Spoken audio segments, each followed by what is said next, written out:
지난주 설교가 뭐였습니까? 지난주 설교가 보아스가 새벽에 동이 트기 전에 어둠이 아직 깔려 있을 때 룻보다 먼저 룻의 문제를 해결하기 위해서 성 안으로 들어갔다. 이렇게 말씀을 드렸습니다. 오늘 설교 제목이 뭐냐 하면 희생하지 않으려는 율법, 기꺼이 희생하시는 예수. 오늘 성경 본문을 통해서 바로 이 진리를 함께 깨닫고 은혜를 받고자 합니다. 자, 1절을 볼까요? 보아스가 성문으로 올라가서 거기 앉아 있더니 마침 보아스가 말하던 기업 물을 자가 지나가는지라. 보아스가 그에게 이르되 아무개요 이리로 와서 앉으라 하니 그가 와서 앉았다. 1절입니다. 새벽 아직 동이 트기 전에 어둠이 깔려있는 시간에 타작마당에서 보아스가 출발을 했습니다. 집으로 들어갈 줄 알았는데 집이 아니었어요. 어디에 가서 앉았다고요? 성문 위에 앉았다. 이렇게 말씀을 하고 있습니다. 도대체 왜 성문 위에 앉았을까? 집에서 일처리를 해도 될 텐데 성문 위에 앉아 있는 이유가 뭐냐? 그 당시 성문의 기능이 세 가지예요. 첫째 기능이 뭐냐면 출입을 통제하는 기능이에요.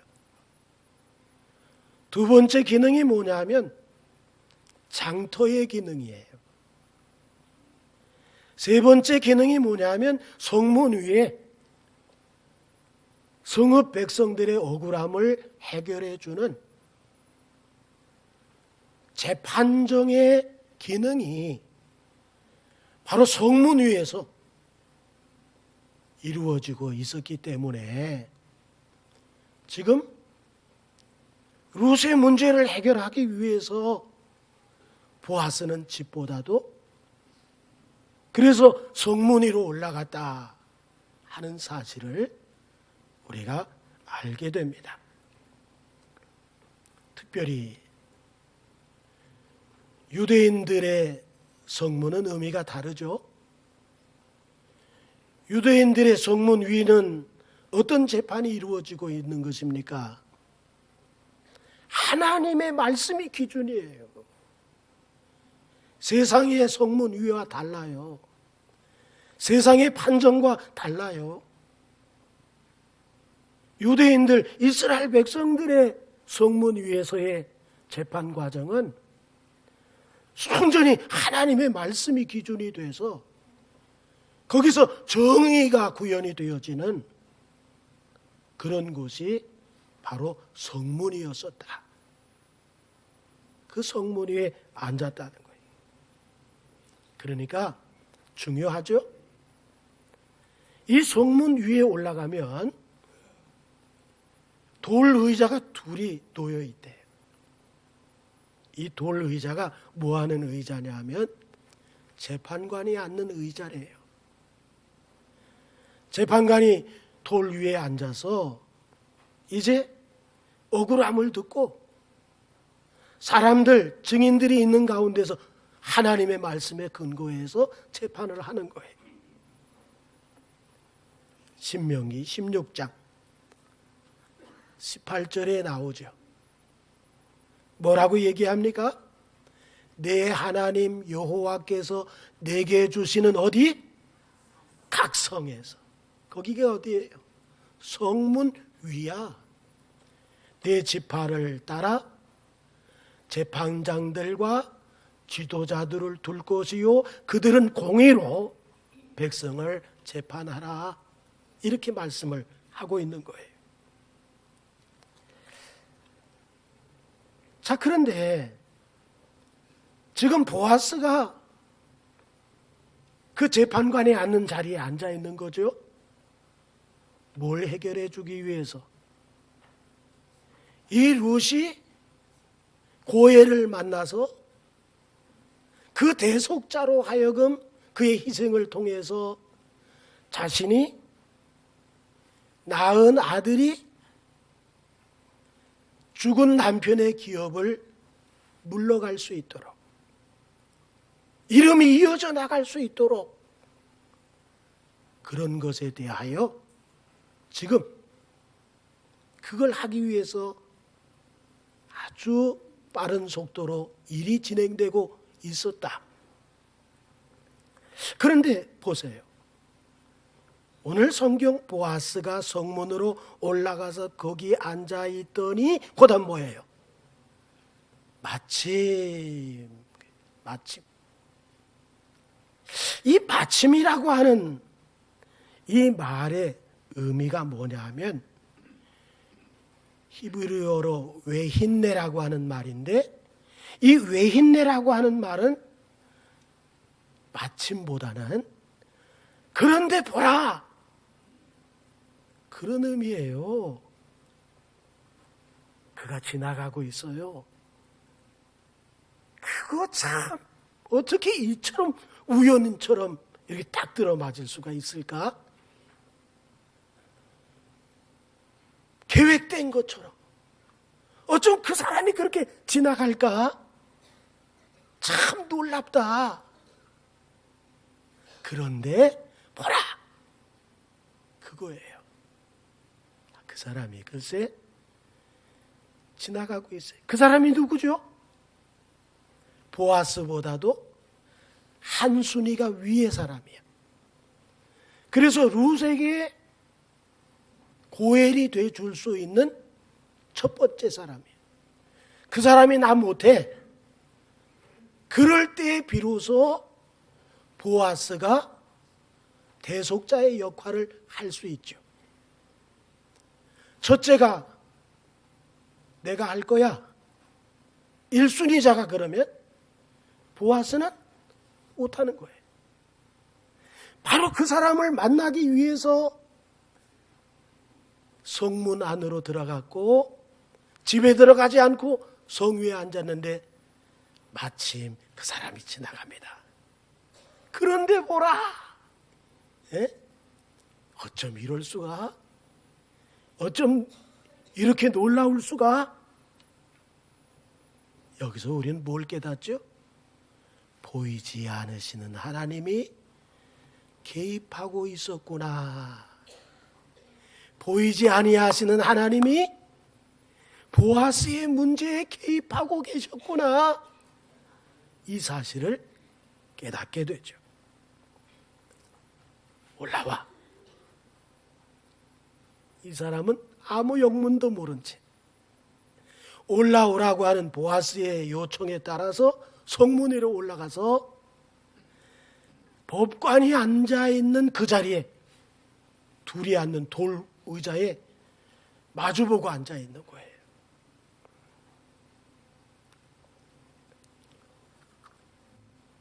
또 그 문제를 가지고, 지금 문제를 가지고 있는 이는 없잖아요. 누구만 있어요? 두 재판관만 앉아있는 모습을 오늘 성경 속에서 우리가 머릿속으로 그려볼 수가 있어요. 두 여인, 나오미와 룻. 이 나오미는 어떤 사람이죠?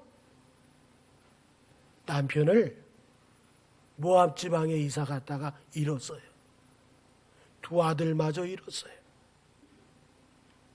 혼자가 됐어요. 자부를 얻었었는데 그 자부들마저 두 아들이 죽으면서 역시 두 자부 역시 혼자가 됐어요. 기어코 따라온 룻이잖아요. 이 룻은 어떤 사람이죠?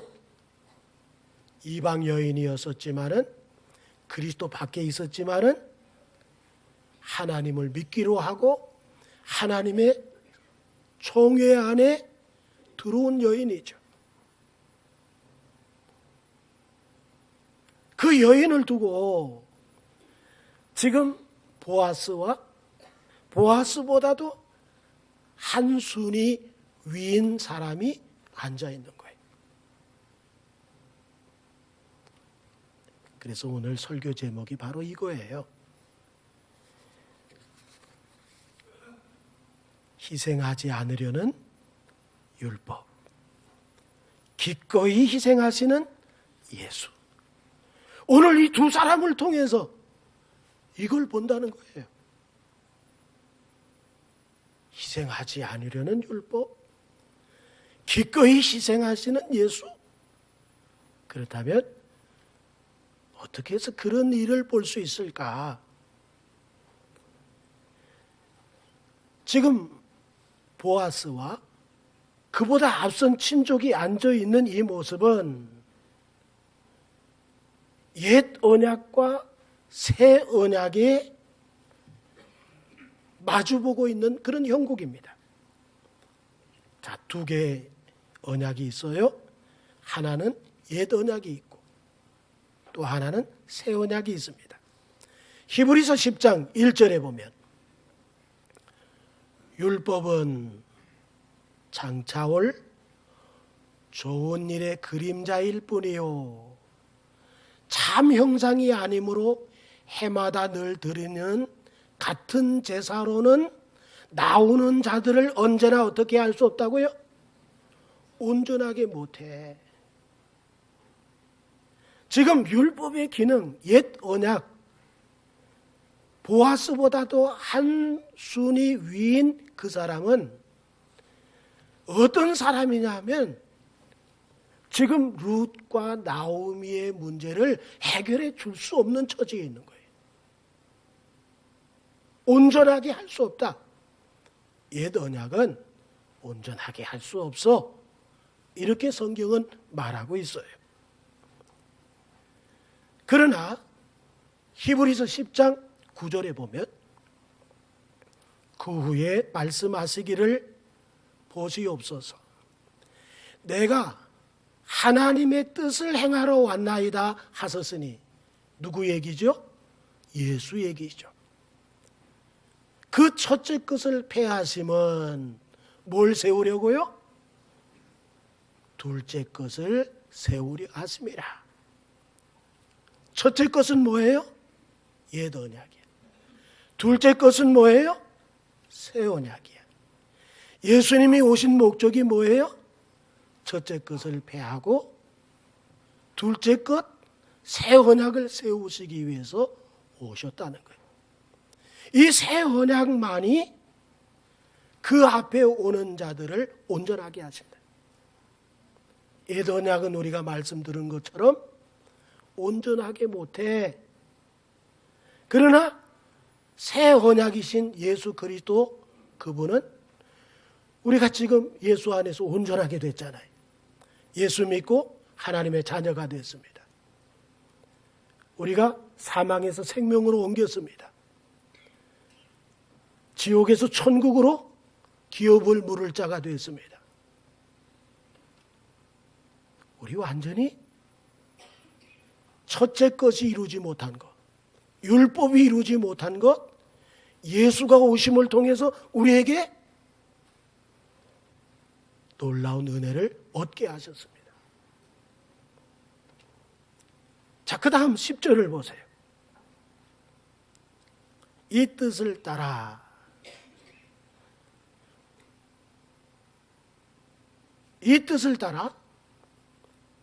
예수 그리스도의 몸을 어떻게 드리심으로? 단번에 드리심으로. 자, 율법은 뭐예요? 율법은 희생이 있어요, 없어요? 율법은 희생이 없어. 오히려 희생을 강요해. 뭐하라 뭐하라 뭐하라, 하지 마라 하지 마라 하지 마라. 이게 율법이야.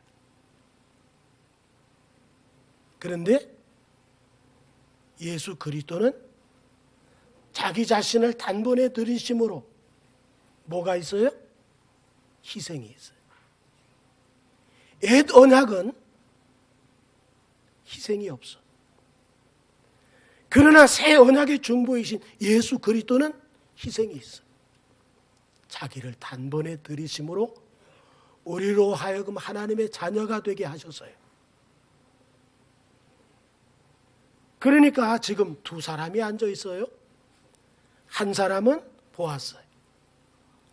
이 사람은 기꺼이 희생하려는 사람이에요. 또 한 사람은 한순위 위인 친족이 앉아 있어요. 이 사람은 절대로 손해를 보려고 하지 않는 사람이에요. 이 두 사람이 앉아 있어요. 율법은요, 우리에게 뭘 요구합니까? 의무를 요구해요. 예수 그리스도는 당신이 희생을 보여주셨어요.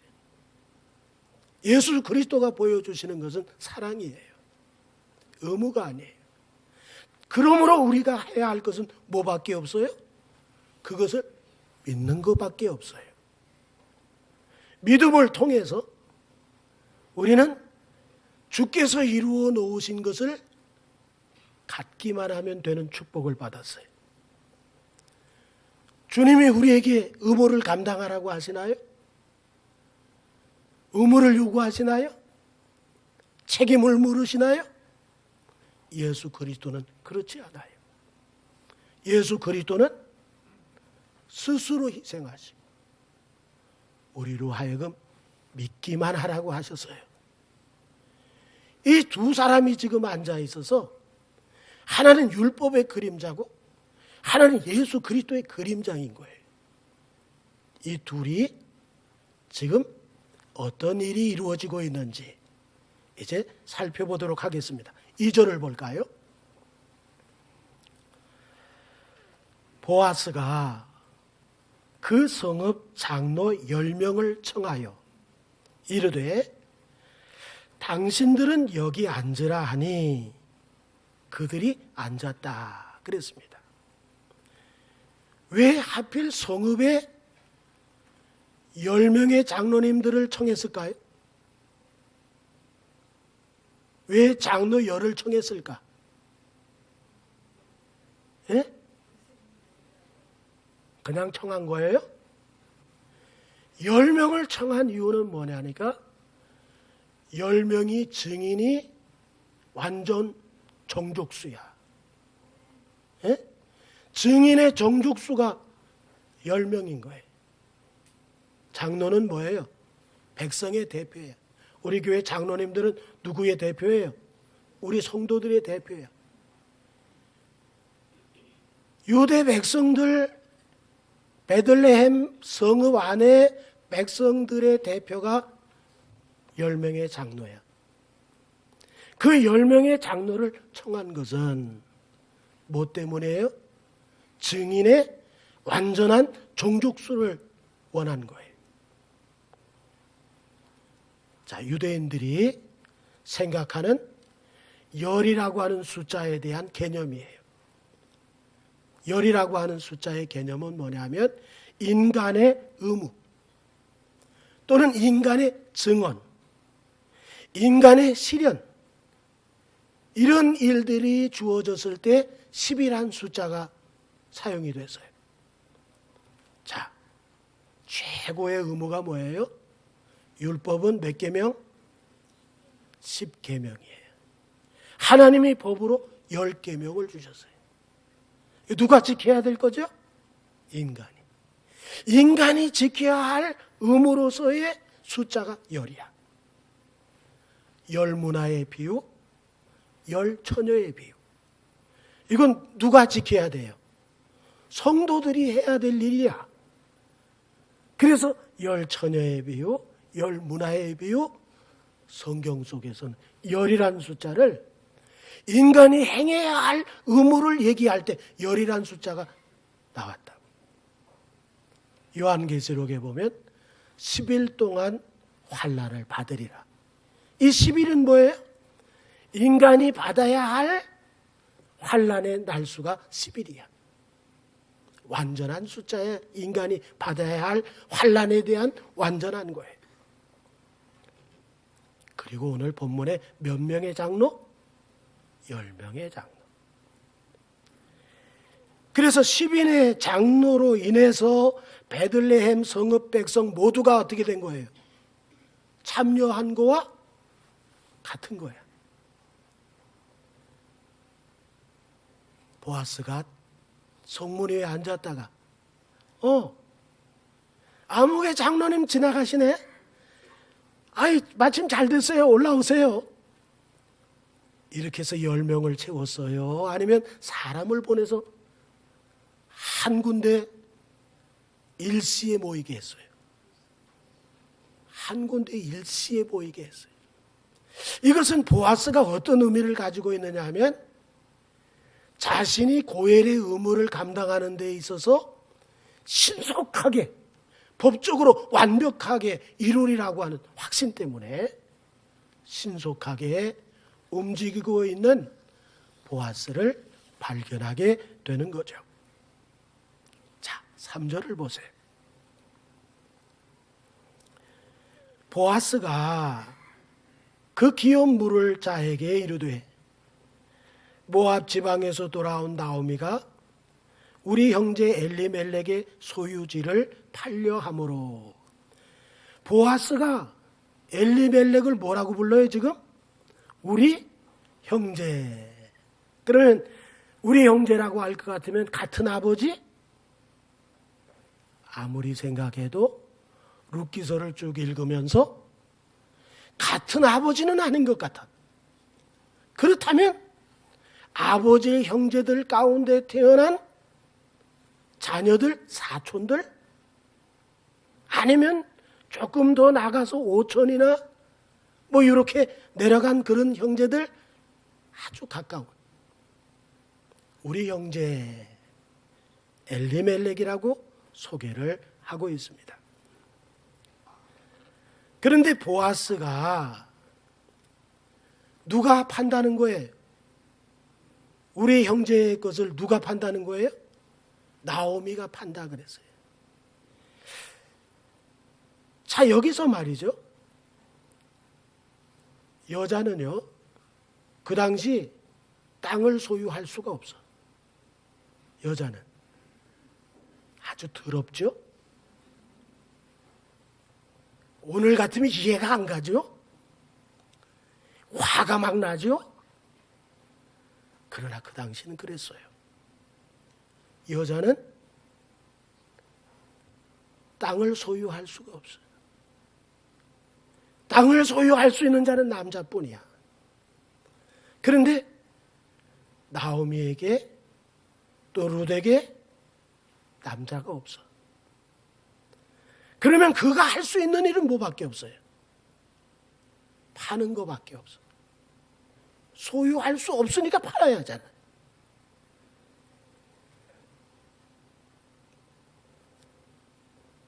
그래서 4절을 보세요. 내가 여기 앉은 이들과 내 백성의 장로들 앞에서 그것을 사라고 내게 말하여 알게 하려 하였노라. 만일 내가 물으려면 물으려니와 내가 물으지 아니하려거든 내게 고하여 알게 하라. 네 다음은 누구요? 나요. 보았어요? 그 외에는 물을 자가 없다는 것은 뭐예요? 자기가 기어코 물겠다는 그런 아주 확신에 차 있는 절대적인 각오를 피력한 거죠. 10명의 증인들인 장로들 앞에서 나오미가 팔려고 내놓은 그 땅을 살 수 있는 자격자는 지금 둘로 압축이 된 거예요. 하나는 율법의 그림자인 가까운 친족이에요. 하나는 예수 그리스도의 그림자인 보아스가 요 땅을 살 수가 있어요. 그런데 지금 이 땅을 누가 팔다고 한다고요? 나오미가 판다고 한다. 우리 형제 그 땅을 나오미가 팔려고 한다. 그러면 이 나오미가 판다고 했을 때 이것은 어떤 의미를 가지고 있느냐 하면 나오미와 결혼을 하는 거예요. 나오미가 판다고 했을 때 나오미와 결혼하고 그 땅은 아들을 낳았을 때 그 이름으로 그 땅이 주어지는 거예요. 그러니까 죽은 나오미의 남편의 엘리멜렉의 소유가 계속 이어지는 거예요.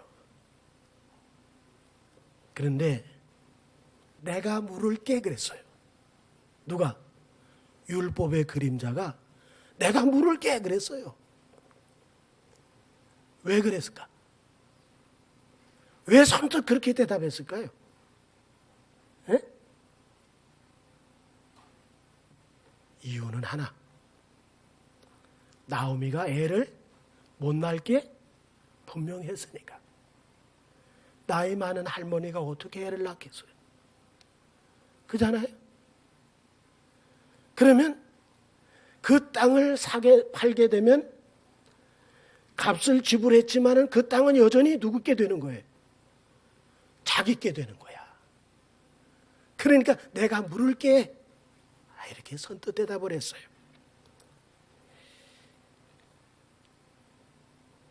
그러니까 5절을 보세요. 5절에 보아스가 이르되 네가 나오미의 손에서 그 밭을 사는 날에 곧 죽은 자의 아내 모압 여인 룻에게서 사서 그 죽은 자의 기업을 그의 이름으로 세워야 할지니라 그랬어요. 이 고엘의 1순위자가 미처 생각하지 못한 것이 나오미는 생각했었는데 그렇다면 이건 웬 행제냐? 이랬었는데 글쎄 그 며느리 룻이 등장할 걸 누가 생각을 했어야지. 예? 룻이 등장을 한다면은 나오미에게서 밭을 사가지고 룻이 대를 잇게 하려고 자신과 더불어서 결혼을 하게 되고 아이를 낳게 되면은 그 아이가 자기가 돈 주고 산 밭을 그 아이가 가져가는 거예요. 자기 이름이에요? 엘리멜렉의 이름이야? 엘리멜렉의 이름으로 되어지는 거예요. 다.